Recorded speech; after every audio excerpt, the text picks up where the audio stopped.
welcome to the podcast, Erica. I am so happy to have you here. So excited. Hi, Carrie. I'm happy to be here. Yay.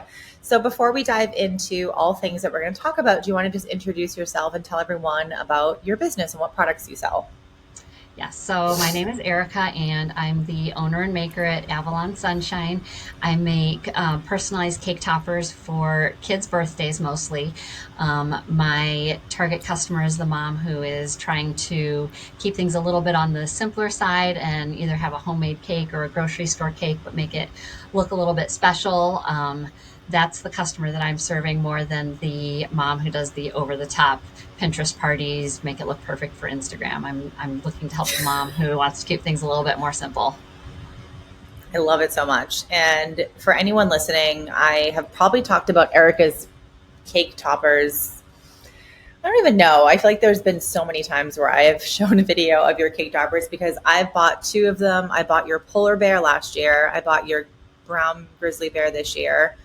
I bought one for my son last year. I think it was like the Nerf one. And then I got my dog a cake topper with just her name last year. And that was the cutest thing I have ever seen in my whole life. I put it on a piece of steak and I gave it to her. And it was Yes, so I love cute. that one. I loved It it. was so cute.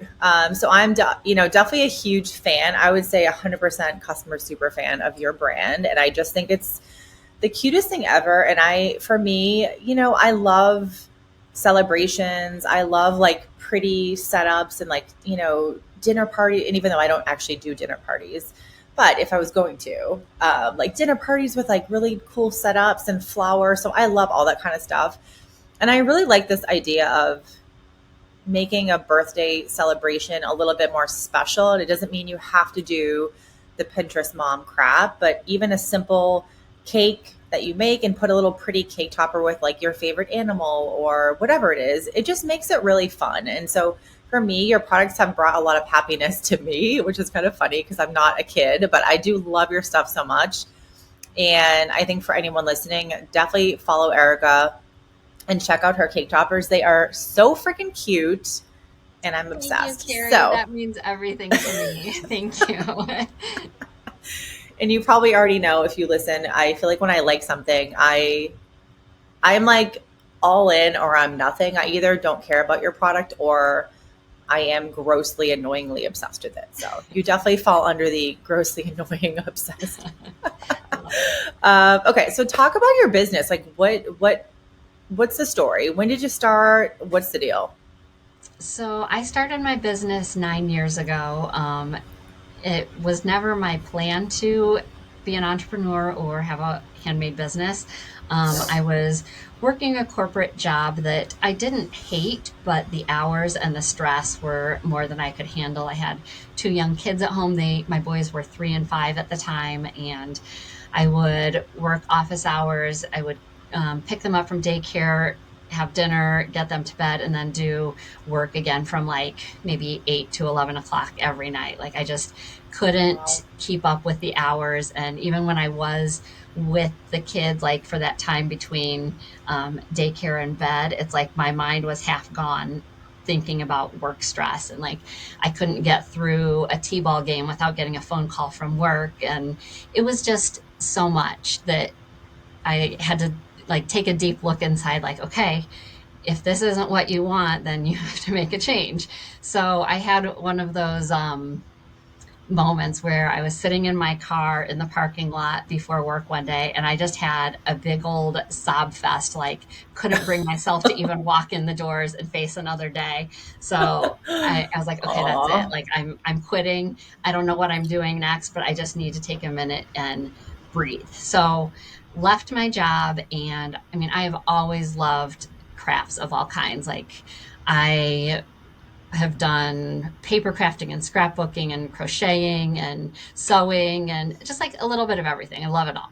So people have always told me like, oh, you should sell your stuff. And so when I was taking this little break after corporate life, I was kind of crafting as part of my therapy of just, getting back into knowing how to enjoy life. And I was like, okay, let me just try putting some of these things on Etsy, like real quietly, just sort of opened up a shop. And I was selling all kinds of different things, just like a little of this and a little of that. And I started getting a few orders here and there. And then I made a cake topper for, it was my sister's birthday actually. And I decided to put that on Etsy, and I started selling some of those. And then over time, I just sort of realized, like, okay, this is what people want to buy, and I feel good about this. This is my lane, and I'm going to stick to it.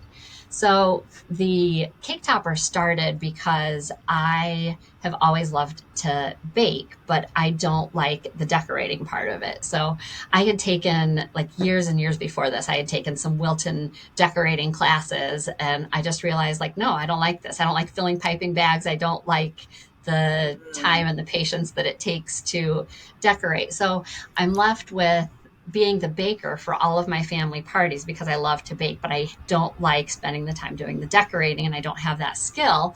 So I still want them to look cute. And so I made this cake topper just on a whim to put on a cake. And I was like, oh my gosh, this is so cute. So that's kind of how it came about into being my business. Is I needed this in my real life. I kind of tiptoed onto Etsy with it and other people liked it. And I was like, okay, this is working. Let's lean into it more and more. And as the years have gone by, I've really found my place, my angle as, like, I'm not trying to do the completely custom cake toppers for people that have very specific color requirements and theme requirements and whatever. I'm finding my lane of the simple, just like mostly personalized name banners with maybe a cute little extra thing to stick in for a theme. But yeah, that's how I ended up doing what I'm doing. I love it so much.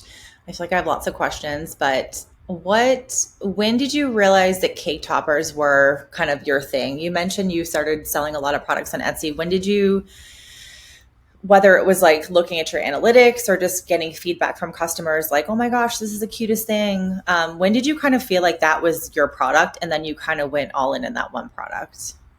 So it was probably about 9 months into my business. I started with wreaths and with cards, and I did some Oh, babies burp cloths. I made oh, little crayon wow. wallets for kids. Like, I was all over the place. I made little felt donut play sets for kids, Oh my and gosh. um, when I put the cake toppers on, it's like the sales of those items just made it so obvious that that's what people wanted to buy. The other stuff, like, I would sell one here and there, but it was never anything consistent. And then with the cake toppers, I started getting consistent sales.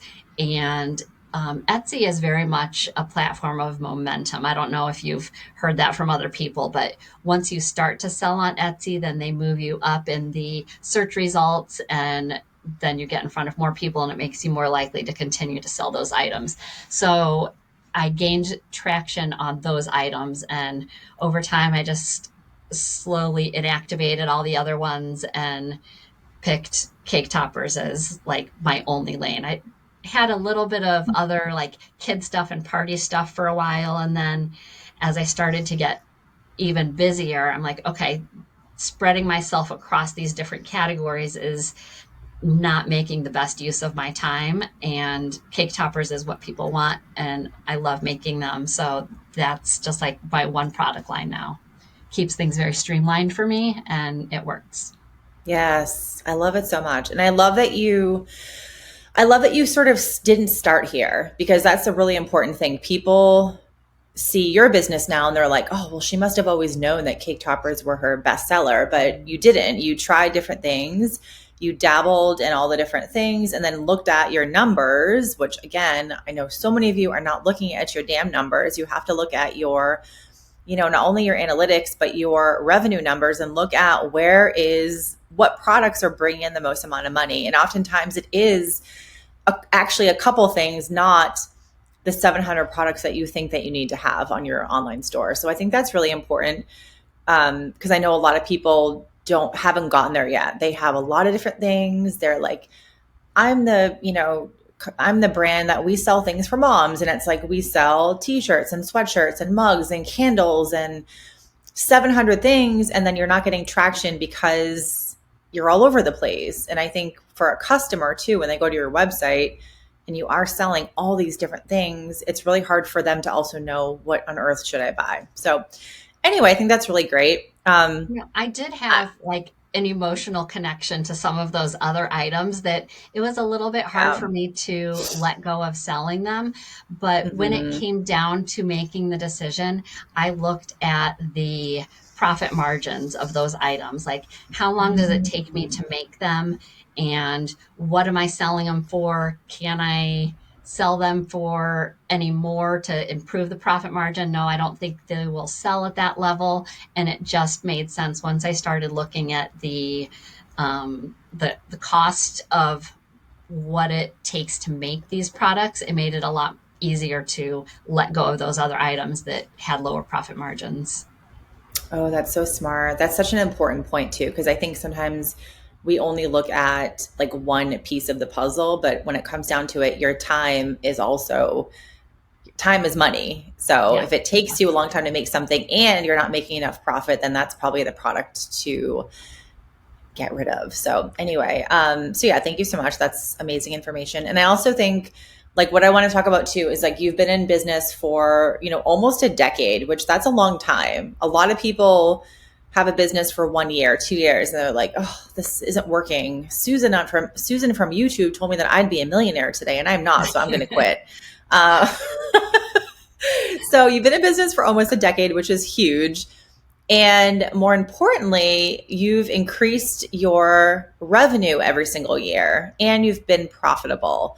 And that's a really important thing too that I want to kind of dissect here because I know a lot of people, you're not paying yourself enough. You may be making this amount of money, but when you actually look at your expenses and your shipping costs and your product and all the inventory that you're not selling, you're not actually making a lot of money. And so I would love to kind of dive into that with you because I think that's one, a huge accomplishment. Two, you've had a business, you've stuck it out, you've tried different things over almost a decade, and you're also not trying to like, oh, well, Susan's making this much money and I'm not, so my business is a failure. Like, I feel like you've done a good job of not kind of playing into that kind of stuff. So I'd love to kind of dive into some of those things.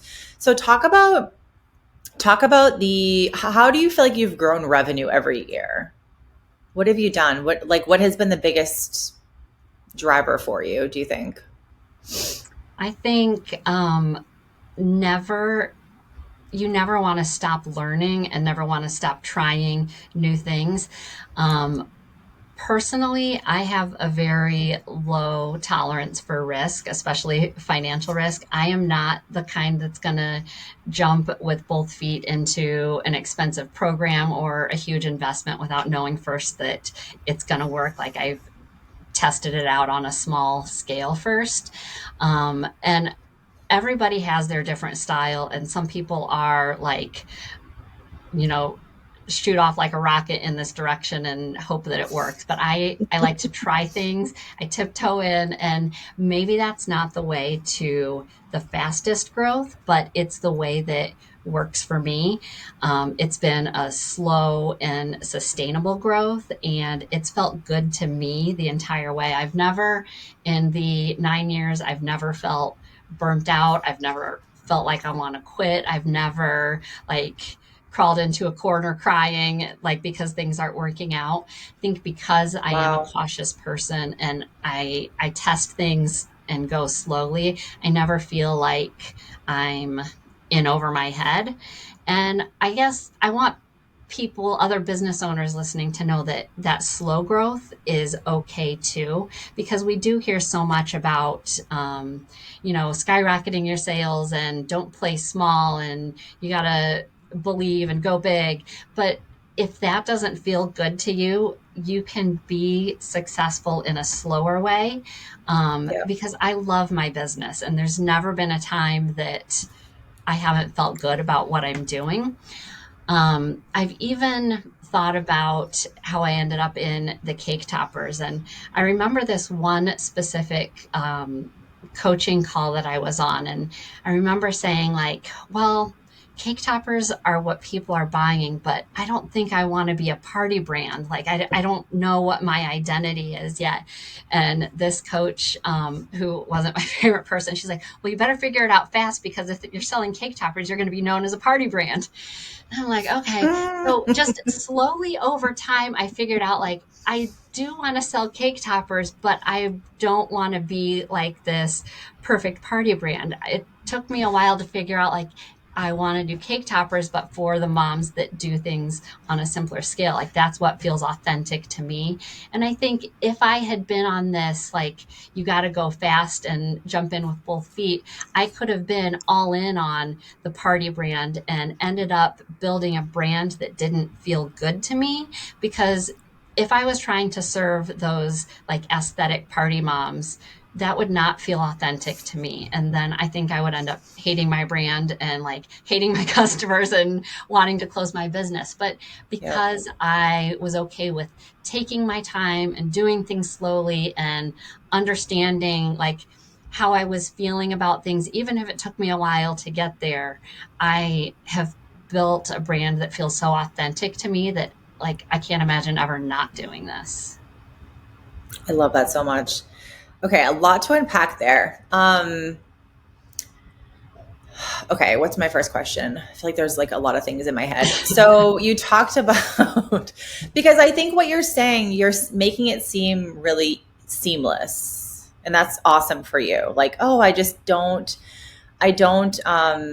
almost like feel the pressure. You mentioned words like don't stay small. And I'm like, oh my God, I totally say some of these things too. So hopefully I don't sound as cringy as all that sounds. I'm like, oh shit. Um, but I don't say like, oh, don't stay small. You have to like invest $20,000 in my program. Like I'm never that Yeah. crazy person, but I know what you're talking about. But you talked about this thing of like, you know, I'm trying to like articulate this in the right way. Kind of like, because I think so many of us feel the pressure. I know I do 100% constantly. And I'm trying to work on that for my own business of kind of staying in your lane, doing things at a slow and steady, like slow and sustainable pace.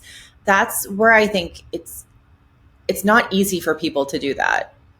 It's definitely not easy. So how do you feel like you've been able to actually not feel the pressure of like, oh my gosh, I need to be making 700 figures tomorrow. And if I'm not, my business is a failure and I'm just going to cry in my car. Like, how do you not do that? You make it seem easy, but I know so many people are like, well, how? So yeah, what's the Well, secret? okay, so first off, I want to acknowledge the fact that I do have the luxury of being in a household with another full time income and health insurance and all that. So I don't have the pressure that some people do, that they absolutely must be bringing in X number of dollars, otherwise, they won't be able to put food on the table. So I understand that not everybody has the luxury that I do.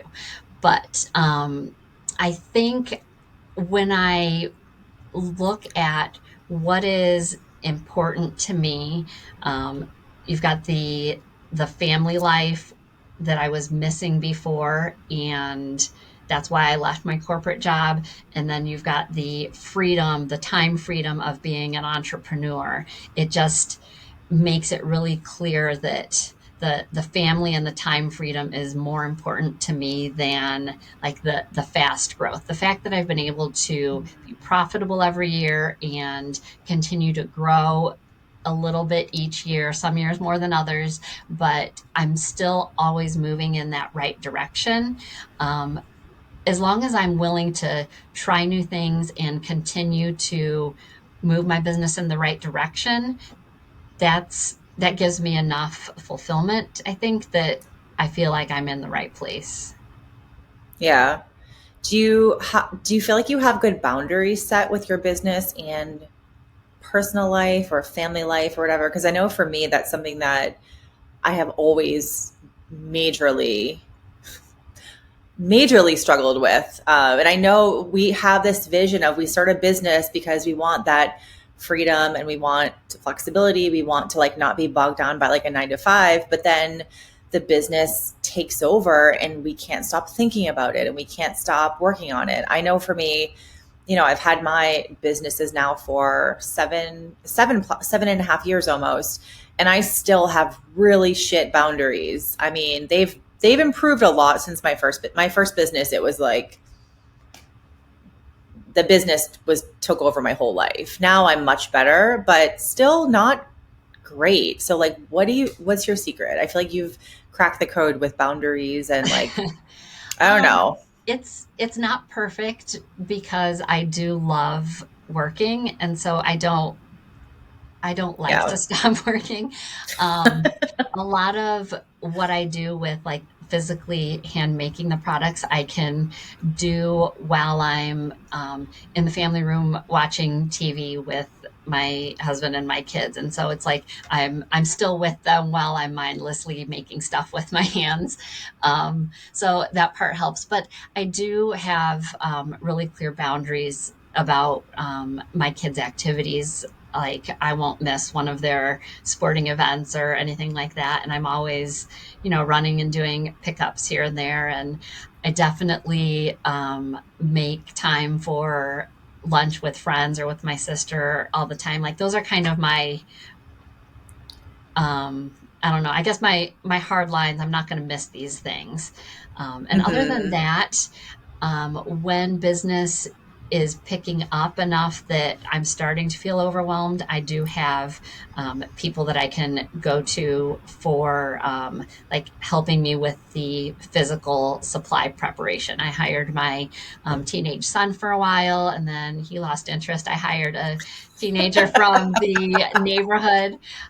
She worked for me all summer, and then when I just get real busy, I can be like, hey, can you give me like 5 hours this weekend? And for the most part, she's able to do that. And then she'll help me with supply prep and get my head back above water. So um, I do I do feel like I've got that fallback to help keep me sane and let me still have my free time a little bit. Yes, and that's so important because I know a lot of people, they are afraid to outsource. I know I was with my first business. I did not outsource at all, and that was a huge mistake. And now I definitely outsource as much as I can of stuff that I don't like to do or stuff that just isn't fun for me. But I know for a product business, when you actually are making the product, it's a lot of time and like labor intensive. So I Yeah. think that's awesome that you are outsourcing because I know that if you're feeling overwhelmed and then you're like, oh crap, well, I still have to make 200 cake toppers, then you can't really get a break. So I love that. And I also love that you have those hard boundaries with like family stuff. Like, okay, I'm not going to miss the game. I'm not going to miss this. I recorded an episode with Chastity, who I know that you know. Chastity, Yeah. she had the brand Nora. I think she still has a brand, Nora Blanc candles, and then she has her own personal brand. But we talked about that on our podcast episode, and she talked about these like actually, maybe we talked about it after, but I was very impressed by her boundaries. I was like, oh my gosh, I need to learn from you people because I have like I have an easy time saying no to people, but I have a hard time saying no when it's my business stuff. And I know for me, and I'd love to get your perspective on this, I have a really hard time with differentiating something that's urgent and not urgent. In my brain, everything, if I'm like, oh my God, I have an idea for a program, I can't not start working on it immediately. It is so urgent in my brain. And then I'm like, okay, I can't leave my desk chair for 5 hours because I have to work on this. So, how do you differentiate like urgent things and things that can be pushed aside later, but then not feel overwhelmed or anxious? Because that's what I do. So how do you do that or deal with that? So a couple of things just popped into my mind. I have like my first priority always has to be the orders and the customer service stuff. And Yes. then I love That's that. always the first thing that I deal with. And then I kind of have a running list. I'm a list maker, spreadsheet person. So I have a running list of, okay, when I don't have immediate orders to work on, these are my priorities. And I like kind of tick through them and, I'll rearrange it and depending on how I'm feeling each day, what kind of creativity, what kind of energy I have, pick something towards the top that feels good for that day. But, when I start to feel like, oh my gosh, I haven't put out a new blog post in 6 weeks. And then I'm like, I start to feel anxious about it. But then I'm like, wait a minute. Mm. Nobody is out there waiting for my blog post. Like, this is an artificial deadline that I'm putting on myself and nobody cares. So just take a step back. Like, it's not that big of a deal. So, as long as the customers are getting taken care of, everything else is just kind of a when I get to it, it's good kind of Yeah, list. The I other love that. thing, as far as urgency and time frames, so I sell cake toppers mostly for kids' birthday parties. That means they have to arrive at the customer's house by a certain date for a celebration. And so I Hmm. get a lot of messages from customers, talking about timing. When are you going to ship? When should it get there? And because I'm talking so frequently with customers about delivery dates, I start to like build up this urgency in my mind for every Hmm. single order. And I know that that isn't true. Like some people will plan ahead and they order, a month and a half ahead of time. But in my mind, every order becomes urgent. So a while back, I don't know, maybe about a year ago, I sort of reworked the procedures that I have. And my turnaround time that I have posted is 1 to 3 business days. I will ship your order. So I decided instead of like saying it's 1 to 3 days and actually going to the post office and shipping orders every day, I'm going to really try and stick to this and people understand like these are my posted days and I'm going to ship only on Tuesdays and on Fridays.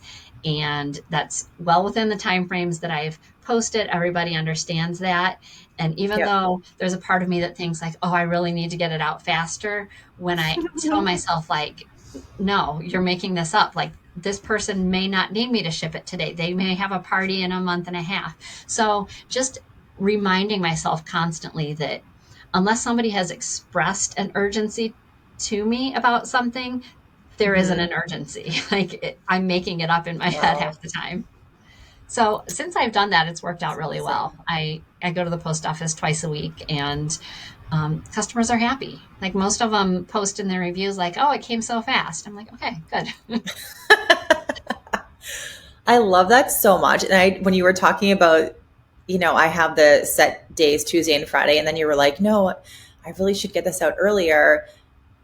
I like brought myself back to my old days of Dapper Dog Box when I literally, if an order would come through at like 4 p.m. and I should have been doing some, probably like watching my damn baby at that point, I'm like, oh, I got to get the order out. And I would like literally scramble and then go to the post office. Like, when I say I had no boundaries, like no boundaries, no, I had like zero life. It's really pathetic actually to say out loud, but I can admit that to you on my podcast. No big deal. But I think a lot of other people listening, they have a hard time coming up with those boundaries. And so I love that you've put systems in place to protect your time, like mental well being, be able to do other things with your life. But I think that also is sort of the way that you've been able to grow your business without feeling that like pressure of hustle, or like without feeling that pressure of like, you said earlier in the episode, like you've never really, in the 10 years or almost 10 years that you've had your business, like you haven't had those moments of like, oh, my business is, I don't like my business, or it's not fun, or I forget exactly what you mentioned of basically like you've been happy with your business. And I think a lot of people listening, they don't feel like that. So I think there's a lot of really awesome things here that people can take away from, with setting boundaries, with not feeling the pressure to, you know, like have this crazy growth. And I want to kind of talk about that too, because I think that's a really important thing. When people people are always watching social media. They're watching their competitors. They're watching the Susans posting. Let's say there's another cake topper business and her name's Susan. Susan is always my go-to. And she's posting like, oh, go to the post office today with 500 orders. Or she's like posting a video of, I'm thinking of someone in mind. She's like always posting videos of like Shopify order numbers, like 500 orders, 1,000 orders. And she makes it seem like all those orders came today when I don't know if that's actually true. You can do things creatively that make your business seem bigger than it is, but it's actually very misleading. And you're actually tricking a lot of innocent people who are like, oh my God, Susan got 1,000 orders today. I haven't gotten an order in a week. I'm a failure. I'm going to quit. I'm going to cry. I'm upset. So I think there's this really dangerous game of watching competitors on social media, looking at what they're saying and not understanding that they are probably lying. Like they're probably full of shit. Because if you got 1,000 orders today, you're probably not posting on Instagram. You're fucking hustling to pack up those damn orders. Right. So yeah. I feel like it's important to talk about how do you not play that game on social media of comparing to other people and then not letting it bring you down. I think this is such an important thing that including myself, I have to take my own advice here. So many people struggle with, especially with social media, especially with just the fact that people can say and post anything that they want, and you actually don't know if any of it's real. Yeah. So how do you not play into that game? Well, I mean, I always want more orders and more sales. Like I own a business. That's what I want to do. But when I see other people that are showing that they have more orders than me, it doesn't bother me because I'm like, but does she have balance in her life? Is she really happy with her business, or whoever it is? I You're think so smart. Because I had that 9-to-5 job that like sucked the life out of me.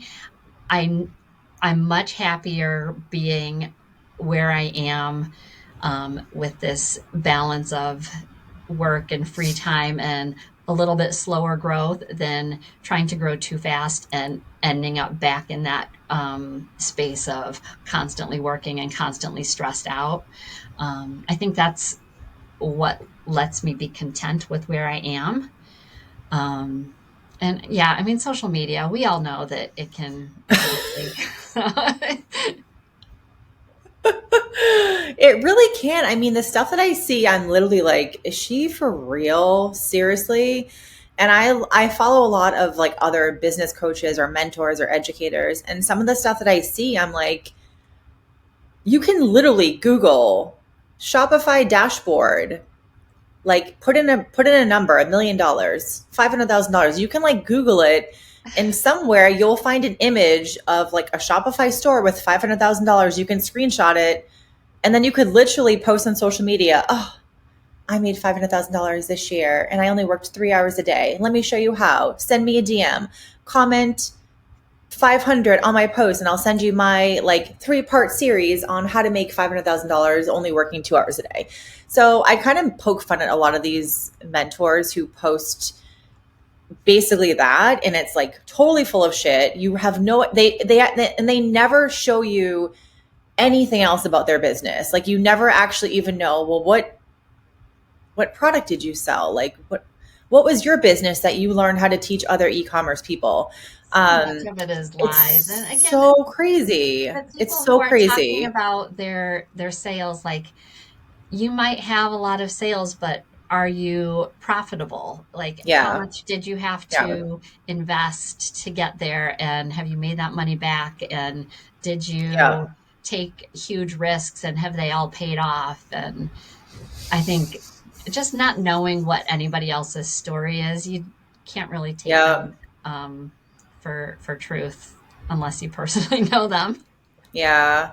And it can be hard to not, once you see something, it's hard to be like, oh, okay, no, I'm not going to like, it's like you're training your brain to like ignore that thing that you just saw or ignore this thing. I know for me, I have to be really mindful of time that I spend on Instagram, and like I don't follow a lot of other business coaches. I've unfollowed a lot of people. I've muted people, even if I'm friends with them and they're triggering me because they're talking about this or this or this, and I have to like physically mute people or unfollow them, and be very cautious of like I don't really follow many competitors that aren't friends of mine anymore, because it's like, why should I care that you're making this much money or you're doing this thing? It has nothing to do with me, and I don't know the full story there.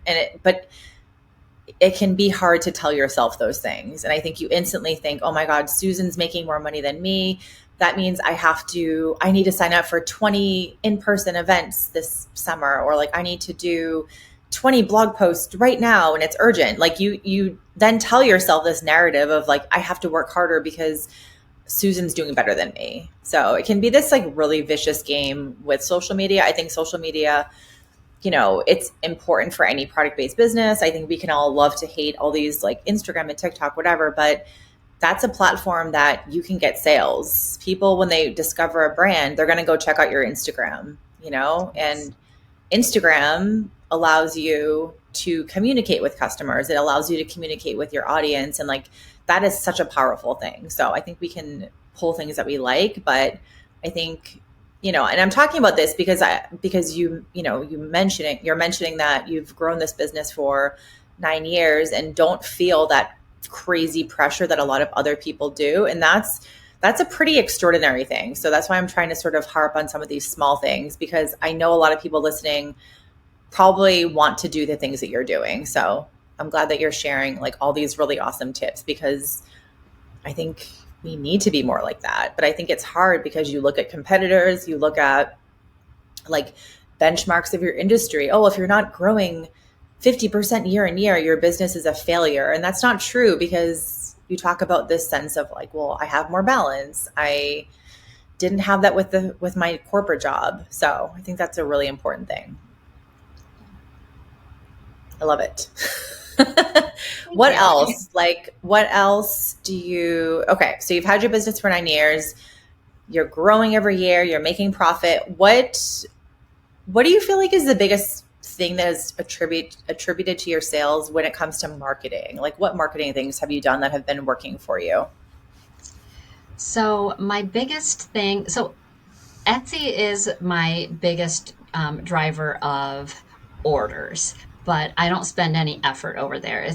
I think a lot of people think, okay, birthday party, I'm going to go to Etsy. So that part of it just happens naturally. When I look at the actual marketing efforts that I put in, the thing that has made the biggest difference is blogging. And I Oh, do love blog that. posts with some like simple party ideas that incorporate one of my cake toppers, and then put those on Pinterest, and Pinterest then drives the traffic to the blog post. People sometimes, obviously, they like the ideas and they don't buy the cake topper, but a lot of times people do come to the blog post, they like my ideas, and then they think, oh yeah, the cake topper would be perfect, and then they hop over to the shop and check out with the cake topper. So that has been the biggest driver of orders as far as my marketing efforts. It takes a lot of time, like besides the writing, because it's party ideas, I do a full setup and photos and a lot of like little DIYs or how to's. So those posts do take a long time and a lot of effort. I have to, do the plan, go buy the supplies, and do the photo shoot of the ideas, and then the editing, and then I start writing the blog post. So it's a lot of effort, but that has definitely been the piece that has driven the most orders on my Shopify site. So I That's amazing. try and find time to keep doing more of those. No, and I'm giving you like lots of kudos, because I definitely am a huge advocate of blogging because of SEO. Blog content shows up on Google, and then when someone is searching for something that you sell, it's like Google is the matchmaker between the consumer's question and then your content. And so blogging gets you in front of new eyeballs, which I know a lot of people don't want to blog. I get a lot of pushback. I don't even attempt to tell people about blogging, because I'm like, oh, I'm just going to get people are just like, no, I don't want to do blogging. I don't want to do SEO, but it's incredibly valuable. And I love that. I wasn't expecting that to be your response. So I'm happy that you said blogging. So I feel like Yeah. you're full of all these little nuggets of good information today. I love it. The Google SEO part of it hasn't done as much for me because I think party planning is such a visual thing that people go to Pinterest, or sometimes I get some traffic from Google Images, even from the blog Yes. photos showing up on Mm. Google. But with the party industry being so visual, the pictures and Pinterest are really what have helped me. That's amazing. Well, this was so awesome. I'm so glad that you were able just to share all these really amazing things that have attributed to the growth of your business over 9 years, slow and steady, profitable, increasing your revenue every year. I mean, this is goals. Like this is what people actually want. And I think oftentimes don't have the patience to wait for. Like they don't have the patience to put in 9 years of work. They just give up after like a year or something. So I think this was absolutely amazing. Thank you so much for sharing all these things. I feel like you've given me a lot of good tips to kind of think about for boundaries with my own life. Tell everyone where they can find you, where they can follow you, and where they can, of course, buy your amazing cake toppers. My website is avalonsunshinehq.com, and I am on Instagram at Avalon Sunshine. Those are the two places that you can find me. And I just want to give a shout out to you, Carrie, for E-commerce Society and all of the wonderful things that I've learned in there from you and the trainings and from the other people in there. Like that has really gotten me inspired over the last year to try new things. I mean, I've improved my website a ton over the last year since I've been working with you, and improved my packaging and all kinds of different stuff that we've worked on together. So thank you for all of that. Aw, thank you. You're so sweet. I appreciate that. And I am definitely very happy with your website. Actually, I'm even happier with your packaging upgrades. Your packaging fits the product now. It's Yeah, it does. yeah, for anyone listening, you definitely have to get a cake topper. They are so fun and just a special little thing that you need to have. So anyway, but thank you so much, Erica. So awesome to chat with you and have you here. I'm so happy to have you here. So thank you. Thank you for having me.